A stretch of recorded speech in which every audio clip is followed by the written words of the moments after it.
Good morning बच्चों। बच्चों good morning.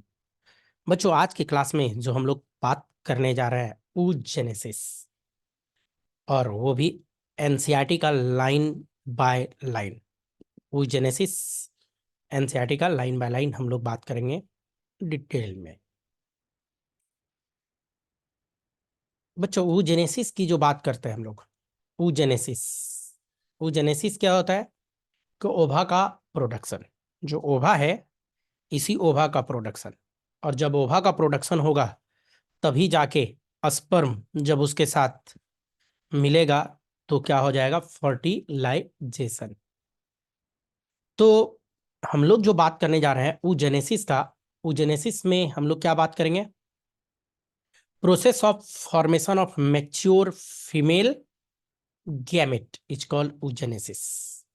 क्या मैंने बताया कि process of formation of mature होना चाहिए फीमेल गैमेट का, तो इसी प्रोसेस को क्या बोला जाता है, oogenesis बोला जाएगा। oogenesis की जो हम लोग बात करते हैं, is initiated during the embryonic development when couples of million gametes mother cell are formed within each fetal ovary and do not multiply thereafter। कहने का मतलब क्या है कि oogenesis जो इनिशिएट होता है ह्यूमन फीमेल में एम्ब्रायनिक कंडीशन से ही स्टार्ट हो जाता है। जब ह्यूमन फीमेल चाइल्ड माँ के यूट्रस के अंदर रहती है उसी समय उसका oogenesis स्टार्ट हो जाता है। नहीं, और वहां ढेर सारा millions of gamete mother cell होता है जिसको हम लोग क्या बोलते हैं, ऊगोनिया सेल। और ये कहाँ पे रहेगा, विद इन फीटल ओवरी। 7वें महीने की जब ह्यूमन फीमेल चाइल्ड होती है उसी समय 25 वीक ऑफ इंट्रायूट्राइन लाइफ आप बोल सकते हो, या 7वां महीना। तो 7वां महीना की जो हम लोग बात करते हैं उसी समय ह्यूमन फीमेल का oogenesis स्टार्ट हो जाता है।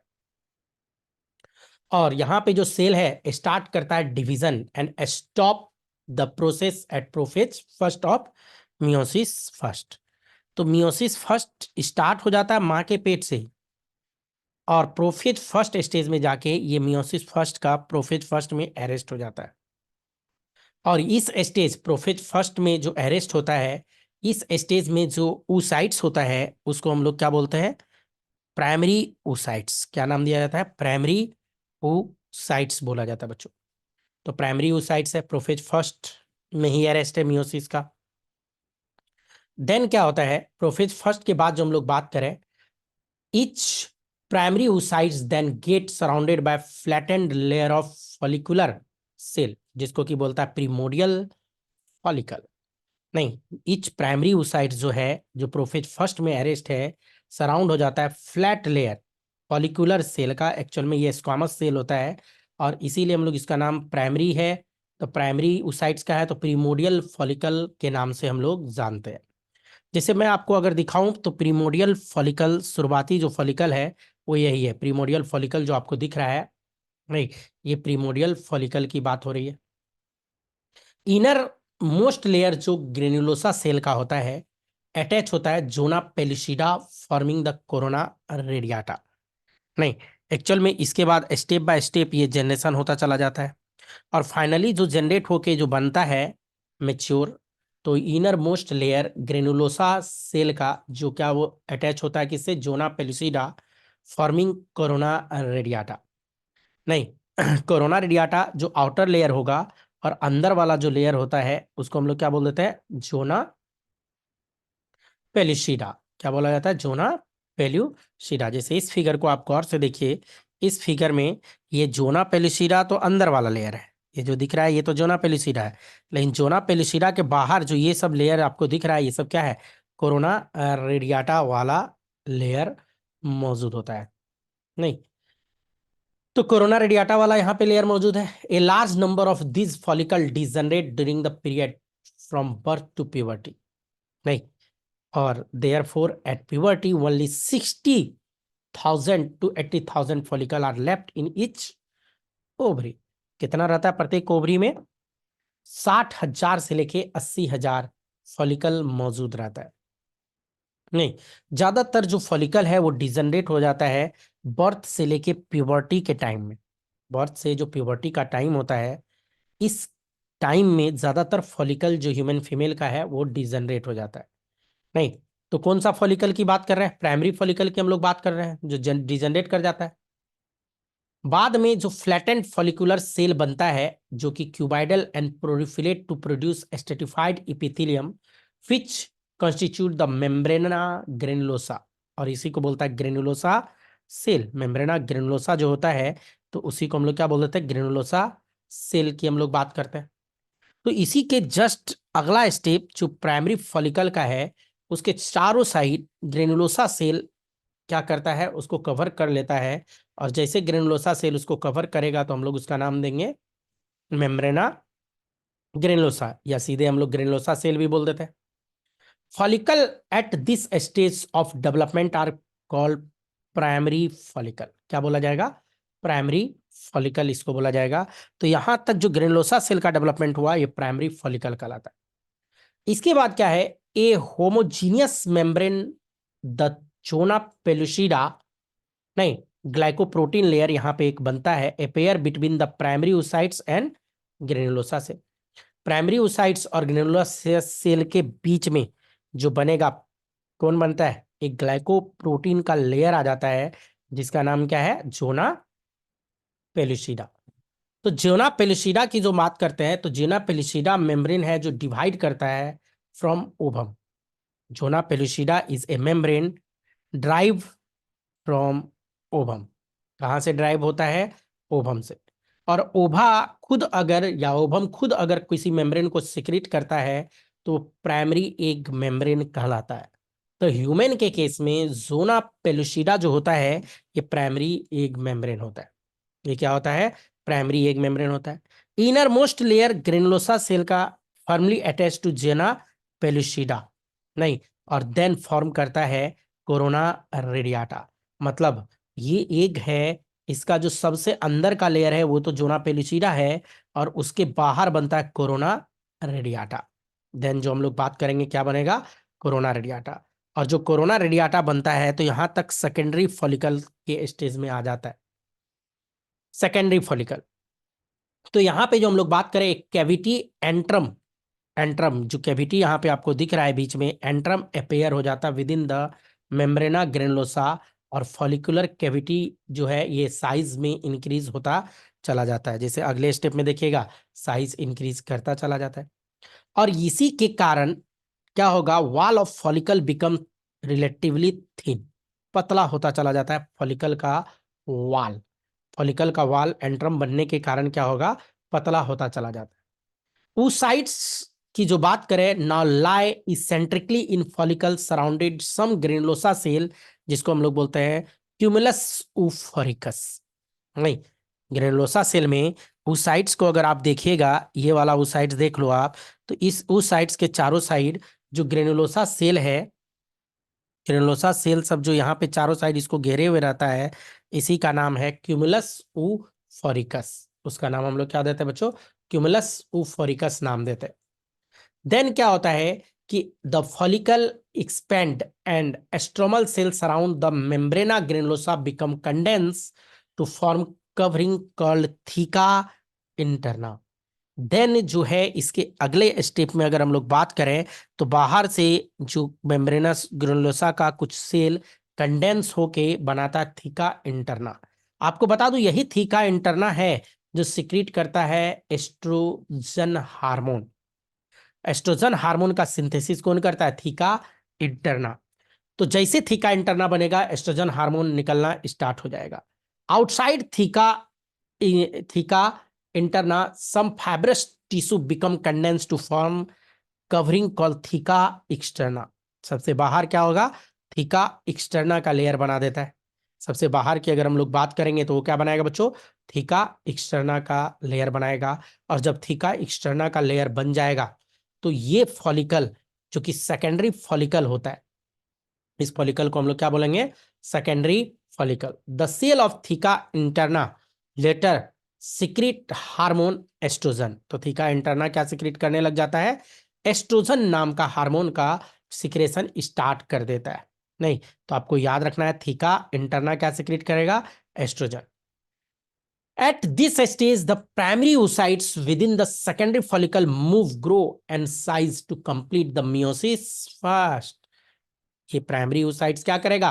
meiosis फर्स्ट को कंप्लीट कर देगा। तो meiosis फर्स्ट जैसे कंप्लीट हुआ तो प्राइमरी oocyte से जो meiosis फर्स्ट कंप्लीट हो गया तो क्या बन जाएगा? सेकेंडरी oocytes यहाँ पे बन जाएगा। तो ये जो डिप्लॉइड था प्राइमरी oocytes का जो सेल आपको दिख रहा है जो कि 2n स्टेज में था, जैसे इसमें मियोसिस फर्स्ट कंप्लीट होगा बच्चों तो यहाँ दो सेल बनेगा, एक सेकेंडरी oocytes कहलाएगा और दूसरा फर्स्ट पोलर बॉडी। और ये कब होगा? तो आफ्टर प्यूबर्टी। ये कब होगा? प्यूबर्टी स्टेज आने के बाद होता है। आप देखोगे इसमें फीमेल के केस में यहां अनइक्वल डिवीजन होता है, फॉर्मेशन होता है एक लार्ज हेप्लॉइड सेकेंडरी oocytes का और एक छोटा सा टीनी पोलर बॉडी बन जाता है, ये भी हेप्लॉइड नेचर का ही होता है। सेकेंडरी oocytes की जो बात करते हैं, जो सेकेंडरी oocytes है, नहीं, ये बल्क ऑफ साइटोप्लाज्म होता है, कहने का मतलब इसका भी साइटोप्लाज्म खींच के अपने अंदर ले लेता है और न्यूट्रिएंट रिच होता है प्राइमरी oocytes से। Then second meiotic begins but stop at metaphase second stage. Second meiosis start तो हो जाता है, नहीं, सेकेंड मियोसिस स्टार्ट होता है फिर से, लेकिन ह्यूमन फीमेल में क्या होता है? मेटाफेज सेकेंड स्टेज में फिर से जाके सेकेंड मियोसिस स्टॉप हो जाता है, या यूं कहिए कि अरेस्ट हो जाता है। अब जो सेकेंड मियोसिस की हम लोग जो बात कर रहे हैं तो गौर से देखिएगा, सेकेंड oocytes और फर्स्ट पोलर बॉडी इधर जो बना हुआ था, तो सेकेंड मियोसिस होगा तो दोनों में हो जाता है, और सेकेंड मियोसिस जो होगा तो यहाँ एक जो बन जाता है हमारा ओभम, एक जो बनेगा क्या? ओभम, और दो ठो पोलर बॉडी बनता है। तो दो पोलर बॉडी का फॉर्मेशन कब होगा? आफ्टर सेकेंड oocytes, बोले तो आफ्टर प्यूबर्टी, और पहले से था तो पहले से जो पोलर बॉडी था, टोटल कितना पोलर बॉडी बनेगा? तीन पोलर बॉडी बन जाता है। टोटल कितना पोलर बॉडी है? तो तीन पोलर बॉडी की हम लोग यहाँ पे बात करते हैं। The secondary follicle further change into mature follicle, जिसको हम लोग क्या बोलते हैं? Graafian follicle. जब सेकेंडरी फॉलिकल मेच्योर होगा तो क्या बोला जाएगा इसको? Graafian follicle. तब जाके हम लोग बच्चों बोलते हैं, नहीं, तो ग्रेफियन फॉलिकुलर का मेचुरेशन या टर्सरी फॉलिकल का मेचुरेशन यहाँ पे बोला जाता है। हम लोगों ने जो बात किया तो इसका अगर समराइज फॉर्म में बताऊं तो प्रीमोडियल जो जर्म सेल है, प्रीमोडियल जर्म सेल की जो हम लोग बात करते हैं उसमें सबसे पहले मैंने क्या बताया कि माइटोसिस होगा। जैसे मैं एक हल्का सा आइडिया दे रहा हूं फिर से आपको, प्रीमोडियल जर्म सेल, इसी प्रीमोडियल जर्म सेल जो कि क्या था? डिप्लॉइड था, 2n था, इसी में बार बार क्या किया गया? माइटोसिस करवाया गया। और जब माइटोसिस कराया गया तो क्या बना? ऊगोनिया। ऊगोनिया की हम लोग बात करते हैं, कब बना था? तो 7वें महीने में या 25th week of intra uterine life, uterus के अंदर। और यही ऊगोनिया से क्या बना? Primary oocytes। और जो प्राइमरी oocytes बना था तो ये किस में रहेगा? ये भी 2n रहेगा, या आप ऐसे भी लिख सकते हो 46 क्रोमोसोम, XX है, फीमेल की बात कर रहे हैं हम लोग, नहीं। अब जो ये प्राइमरी oocytes में मियोसिस फर्स्ट स्टार्ट हो जाता है, स्टार्ट मियोसिस फर्स्ट स्टार्ट तो हो जाता है, लेकिन arrest first meiotic division in किसमें? प्रोफेज फर्स्ट में अरेस्ट हो जाता है। इसमें क्या होगा? अरेस्ट हो जाएगा। प्रोफेज फर्स्ट की जो बात करते हैं बच्चों तो इसमें क्या हो जाएगा? अरेस्टेड, इसी में रहेगा। कब तक रहेगा? अप टू प्यूबर्टी, जब तक प्यूबर्टी स्टेज ना आ जाए। आफ्टर प्यूबर्टी फिर इसमें मेचुरेशन होता है ग्रेफन फॉलिकल का। आफ्टर प्यूबर्टी होता है maturation ration of Graafian follicle. और जब मैचुरेशन होगा कब होगा, तो आफ्टर प्यूबर्टी। नहीं, तब मियोसिस फर्स्ट कंप्लीट होता है। अब मियोसिस फर्स्ट कंप्लीट हुआ। आप जरा सा सोचो कि मियोसिस फर्स्ट स्टार्ट हुआ था यहां से, और यहां से कहिए कि पूरा यहां से यहां तक, मतलब प्यूबर्टी स्टेज तक मियोसिस फर्स्ट स्टेज में ही रहा। और जब मियोसिस फर्स्ट कंप्लीट होगा तो दो सेल आपका बन जाएगा, एक तो पोलर बॉडी जो मैंने अभी अभी बताया, polar body, first polar body after puberty बनता है, और दूसरा बनता है सेकेंडरी oocytes। oocytes नहीं, तो पोलर बॉडी और सेकेंडरी oocytes। अब इसी सेकेंडरी oocytes में फिर से मियोसिस सेकेंड होता है। यहाँ पे मियोसिस सेकेंड स्टार्ट होगा, और ये किस में अरेस्ट हो जाएगा, मेटाफेज। मेटाफेज सेकेंड स्टेज में जाके अरेस्ट हो जाता है। और मेटाफेज सेकेंड स्टेज में तब तक अरेस्ट रहेगा जब तक इसको स्पर्म ना मिल जाए। अगर इसको स्पर्म मिल गया तब तो मेटाफेज सेकेंड से anaphase second, telophase second, cytokinesis second में जाएगा। और अगर स्पर्म न मिला तो यही मेटाफेज सेकेंड का जो ओवा है यही बच्चों डिजनरेट हो जाता है और मेंसुरेशन में बाहर आ जाता है। तो ये जो उगोनिया है, इसी से जो प्राइमरी oocytes बनाए, सेकेंडरी oocytes और फर्स्ट पोलर बॉडी। और जैसा कि मैंने बताया कि ये कब होगा, मियोसिस फर्स्ट की बात कर रहे हैं। और मियोसिस सेकेंड में जो बात करेंगे तो एक एग सेल की बात किया मैंने, और तीन क्या बन गया, पोलर बॉडी। तो फर्स्ट पोलर बॉडी तो बनता है आफ्टर प्यूबर्टी स्टेज, और सेकेंड और थर्ड पोलर बॉडी तब बनेगा जब मियोसिस इसका पूरी तरह से कंप्लीट होगा। और मियोसिस कंप्लीट कब होता है, meiosis second after fertilization. Meiosis second कब कंप्लीट होगा, आफ्टर फर्टिलाइजेशन। तो आफ्टर फर्टिलाइजेशन यहाँ पे पोलर बॉडी दो ठो बनेगा, और उससे पहले एक पोलर बॉडी बना हुआ रहेगा।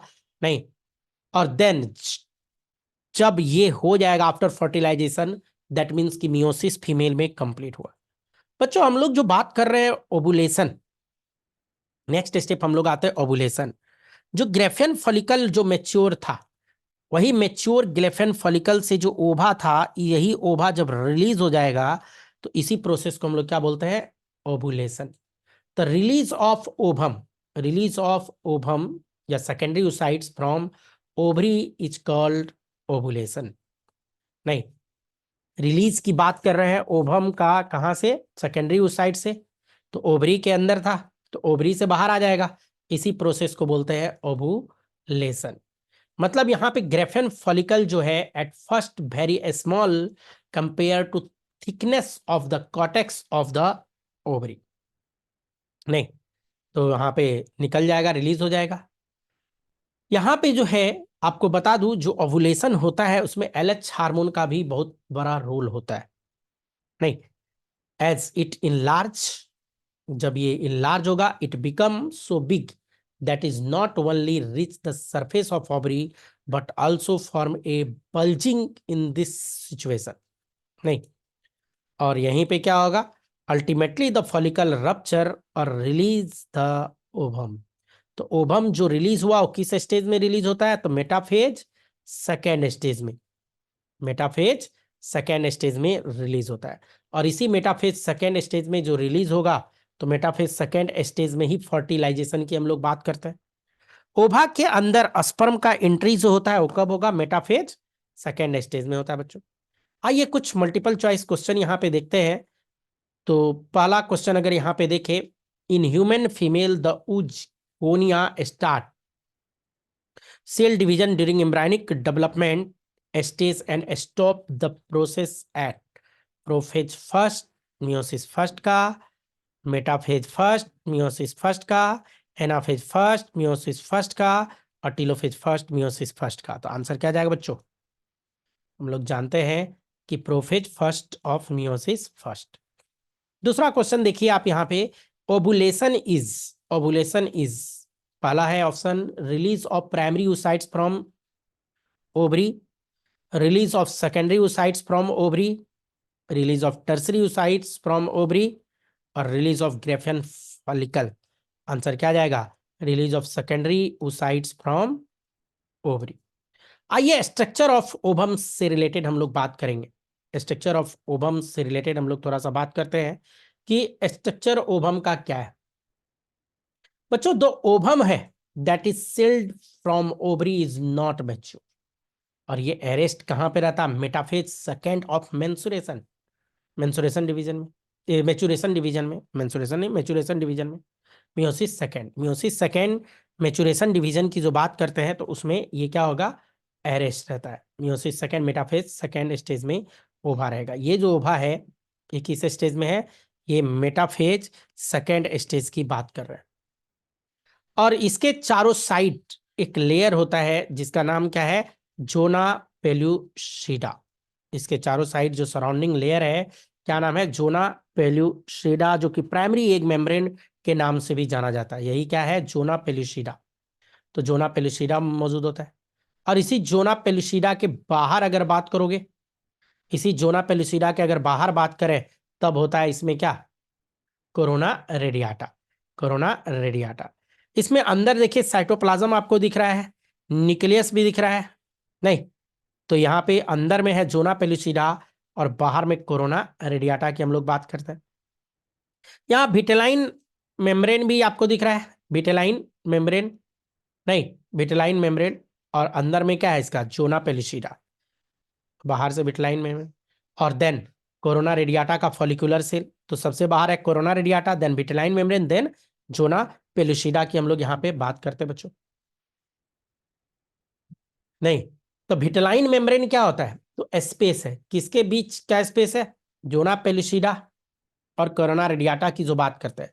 ए distinct space space is seen between the cell membrane, vitelline membrane and zona pellucida, जिसको विटेलाइन स्पेस के नाम से भी हम लोग जानते हैं।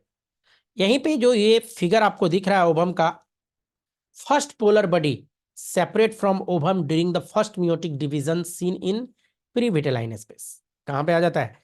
प्री विटेलाइन स्पेस में आ जाता है फर्स्ट पोलर बॉडी की जो हम लोग बात करते हैं। नहीं, तो प्री विटेलाइन स्पेस ये फर्स्ट पोलर बॉडी आ गया। और सेकेंड पोलर बॉडी तो तब बनेगा जब एंट्री ऑफ स्पर्म हो जाए तब। आइए कुछ क्वेश्चन यहाँ पे देखते हैं हम लोग इसका। तो पहला क्वेश्चन यहाँ पे है, membrane present immediately around the secondary oocytes। Secondary oocytes के इमीडिएट तुरंत बाद, तो प्राइमरी एग मेम्ब्रेन की ये बात कर रहा है। तो option number 1 corona radiata, theca, zona pellucida और जर्मिनल एपिथेलियम। तो आंसर क्या जाएगा बच्चों? Zona pellucida. आइए देखते हैं कॉर्पस लूटियम से रिलेटेड बात। कॉर्पस लूटियम, अब क्या होता है कि जो नेक्स्ट स्टेप में हम लोग आगे आए तो कॉर्पस लूटियम होता है। जो ग्रेफेन फॉलिकल मैच्योर हुआ था, तो मैच्योर ग्रेफेन फॉलिकल तो यहाँ पे आपको दिखा रहा है। और मैच्योर ग्रेफेन फॉलिकल से oocytes, सेकेंडरी oocytes बाहर आ गया, जिसको ओवुलेशन बोले। मेंस्ट्रुअल साइकिल का 14th डेज में ये बाहर आएगा। और आफ्टर ओवुलेशन जो रेस्ट पार्ट बच जाता है उसी का, उसी को हम लोग क्या बोलते हैं? Corpus luteum.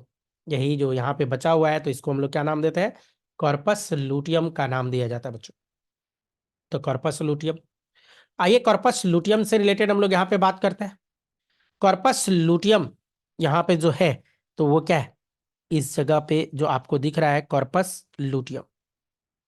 After ovulation, after ovulation the granulosa cells in the follicle proliferate are transformed into yellowish granular mass called corpus luteum। नहीं, ये जो आफ्टर ओवुलेशन की बात कर रहे हैं, जो ग्रेनुलोसा सेल है फॉलिकुलर का, प्रोलिफरेट करेगा, ट्रांसफॉर्म हो जाएगा येलोइश कलर का। एक्चुअल में येलोइश कलर का एक पिगमेंट यहाँ पे ल्यूटिन नाम का पिगमेंट डिपोजिट हो जाता है, तो वही कॉर्पस लूटियम बनाता है। येलो कलर के होने के कारण इसका नाम क्या दिया जाता है? येलो बॉडी के नाम से भी हम लोग जानते हैं कॉर्पस लूटियम को। किस नाम से भी जानते हैं हम लोग? येलो बॉडी के नाम से भी जानते हैं।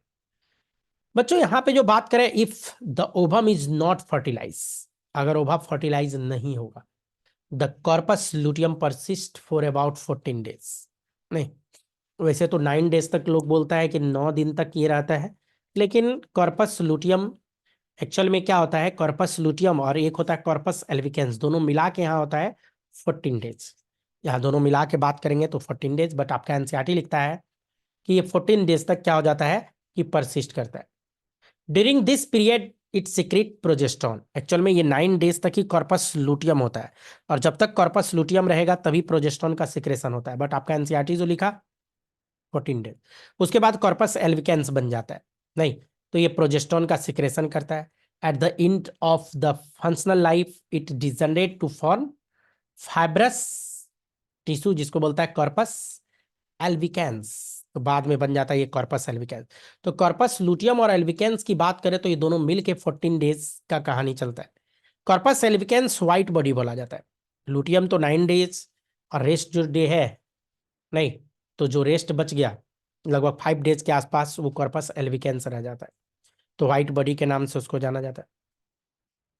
बच्चों कॉर्पस लुटियम इस सब में जो बात कर रहे हैं, इफ ओवम इज फर्टिलाइज, अब है कि अगर ओवम फर्टिलाइज हो गया तो लीडिंग टू प्रेगनेंसी, प्रेगनेंसी हो जाएगा, और कॉर्पस लुटियम परसिस्ट कर जाएगा 3 to 4 मंथ। नहीं, now it is called corpus luteum of pregnancy. नहीं, 3 to 4 मंथ तक क्यों रहा? क्योंकि ये जो 3 to 4 मंथ तक रहेगा तो ये कॉर्पस लुटियम जो है ये प्रोजेस्टेरॉन का सिक्रेशन स्टार्ट कर देता है, और प्रोजेस्टेरॉन जो होता है वो प्रेगनेंसी हार्मोन होता है।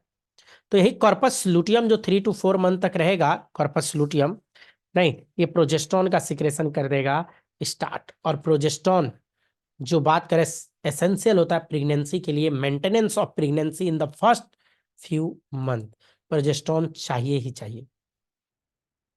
आफ्टर यहाँ पे जो हम लोग बात करेंगे बच्चों, अब क्या होगा कि ये जो सिक्रेशन की बात किए, तो after 4 month corpus luteum degenerate. क्यों डिजनरेट करेगा? कहिए कि उसका कोई इंपॉर्टेंस फिर रह नहीं जाता है, इसलिए कि वहां पे बन जाता है प्लासेंटा, और प्लासेंटा सिक्रीट करना स्टार्ट कर देता है प्रोजेस्टेरॉन नाम का हार्मोन। तब कॉर्पस लुटियम रहे या न रहे फर्क पड़ने वाला नहीं है। नहीं, इसका जो सिक्रेशन है, change, series of change that begins with the formation of an ovarian follicle and end with the degeneration of the corpus luteum continue ovarian cycle। जैसे कॉर्पस लुटियम का एंड होगा तो नया ओवेरियन साइकिल स्टार्ट हो जाएगा।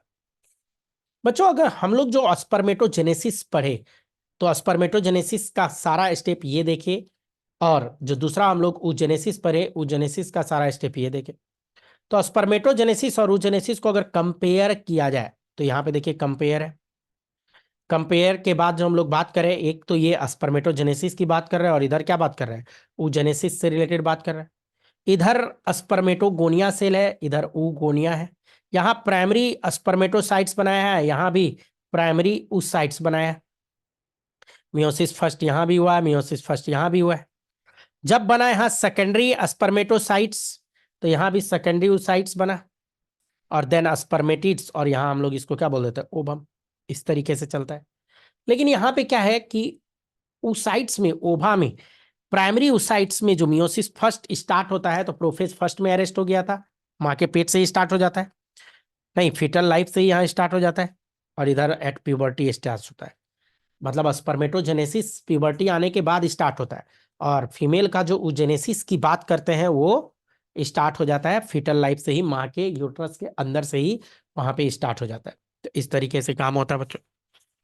तो यहाँ 46 chromosome होता है, उसके बाद 23rd, फिर 23rd की हम लोग यहाँ पे बात करते हैं।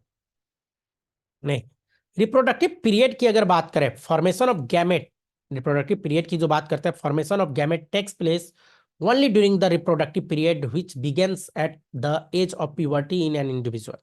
तो एज ऑफ प्यूबर्टी कब आएगा? तो देखा गया कि 10 to 14 ईयर्स की जो हम लोग बात करते हैं, इसी में क्या आता है, एज ऑफ प्यूबर्टी। बच्चों इन वुमेन की अगर बात करें, ह्यूमन फीमेल की बात करें, तो रिप्रोडक्टिव पीरियड इंड हो जाता है 45 से 50 साल। आपका एनसीईआरटी 50 साल लिखा है, नहीं जैसे ही एक बार मेनोपॉज होगा तो कहिए कि उसका रिप्रोडक्टिव फेज खत्म हो गया, रिप्रोडक्टिव फेज खत्म हो गया। जबकि ह्यूमन मेल की बात करें तो एक्सटेंड करता है, बहुत लंबे समय तक ये मेल में चलता रहता है। आइए कुछ क्वेश्चन हम लोग देखें इससे related. At the end of functional life corpus luteum form an a mass of fibrous tissue called corpus albicans, progesterone, estrogen, Graafian follicle. तो आंसर क्या जाता है? एल्विकेंस, कॉर्पस एल्विकेंस आंसर जाता है बच्चों। बच्चों यहाँ तक पहले आप कीजिए, तो फिर हम लोग नेक्स्ट जो वीडियो है उसमें फिर डिटेल में और भी बात करेंगे। फिलहाल तब तक के लिए थैंक यू दोस्तों, थैंक यू।